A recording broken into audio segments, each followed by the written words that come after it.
नमस्कार दोस्तों, ये उस समय की बात है जब डॉक्टर बाबा साहब अम्बेडकर होशियार हो गए और वो ये समझ चुके थे कि उनके परिवार की आर्थिक स्थिति सही नहीं है, लेकिन वो उसे सुधारना चाहते थे।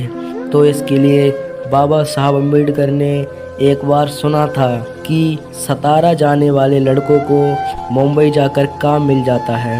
इसीलिए उन्होंने तय किया कि वो भी मुंबई जाकर किसी मिल में काम करेंगे, लेकिन मुंबई जाने के लिए जेब में पैसे ही नहीं थे जिससे कि वो किराया दे सकें। तो फिर बाबा साहब अम्बेडकर ने प्लान बनाया कि वो अपनी चाची के बटुए से पैसे चुराकर मुंबई चले जाएंगे। फिर इसके बाद बाबा साहब अम्बेडकर ने लगातार 3 रातों तक बटुए को चुराने की कोशिश की, जो कि उनकी चाची की कमर से बंधा हुआ था।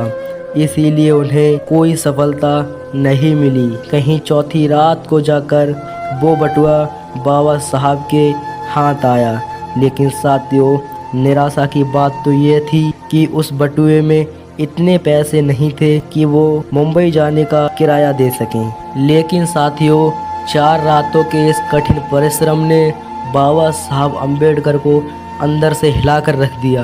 फिर इसके बाद बाबा साहब अम्बेडकर ने खुद से एक योजना बनाई जिसने बाबा साहब अम्बेडकर के जीवन को बदल कर रख दिया। उन्होंने निश्चय किया कि वो पढ़ लिख कर अपने परिवार के लिए रोजगार प्राप्त करेंगे और अपने अंदर की सभी बुरी आदतों को छोड़ देंगे। उनके सूबेदार पिता रिटायर होने के बाद और नौकरी के तलाश में मुंबई जाकर बस गए।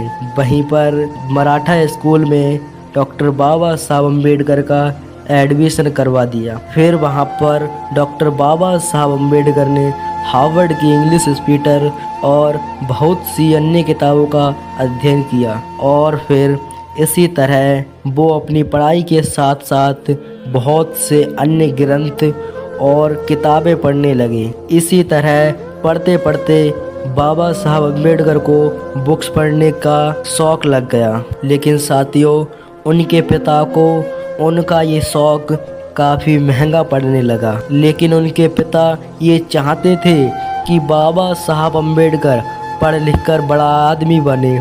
उन्होंने कर्ज लेकर मुंबई के अल्फ्रेड जैन स्कूल में बाबा साहब अम्बेडकर को पढ़ने भेजा। लेकिन यहाँ बाबा साहब अम्बेडकर का छुआछूत ने पीछा नहीं छोड़ा और एक बार उस स्कूल में एक टीचर ने बाबा साहब अम्बेडकर से मैथ का सवाल हल करने को कहा और जैसे ही बाबा साहब अम्बेडकर बोर्ड की तरफ बढ़े, वैसे ही अगली जाति के बच्चे चिल्ला पड़े, सर भीम तो अछूत है, उसे रोकिए। साथियों, बोर्ड के पास उन बच्चों के लंच बॉक्स रखे थे जो कि भीम की परछाई पड़ने से अपवित्र हो सकते थे। तो फिर उन बच्चों ने अपने लंच बॉक्स वहां से तुरंत उठा लिए। साथियों, वो घटना जो बाबा साहब अम्बेडकर के कानों से दिल में उतर गई, जिसने बाबा साहब अम्बेडकर को पूरा निचोड़ कर रख दिया। हालांकि साथियों, उस सवाल का जवाब बाबा साहब अम्बेडकर ने कुछ ही सेकंडों में कर दिया, जिसे कोई भी नहीं कर पाया था। इसे देखकर वहां बैठे सभी बच्चे समेत टीचर भी होचक के रह गए थे। इन सभी घटनाओं के चलते बाबा साहब अम्बेडकर ने वहां से हाई स्कूल पास किया और इसके बाद 16 वर्ष की आयु में उनका विवाह माता रमाबाई से हो गया। साथियों, ये है एपिसोड 3। उम्मीद करता हूँ आपको ये बहुत पसंद आया होगा। अगर आपने अभी तक एपिसोड 1 और 2 नहीं देखा है तो आप जाके हमारे चैनल पर देख सकते हो। और आपको ये वाला एपिसोड पसंद आया है तो इसे लाइक करके चैनल को सब्सक्राइब कर लें, साथ ही बेल आइकन को प्रेस कर लें ताकि आने वाले एपिसोड की नोटिफिकेशन आपको प्राप्त होती रहे। मेरा नाम है शिव कुमार। मैं मिलूँगा आपसे किसी अगले वीडियो में। तब तक के लिए जय हिंद, जय भारत।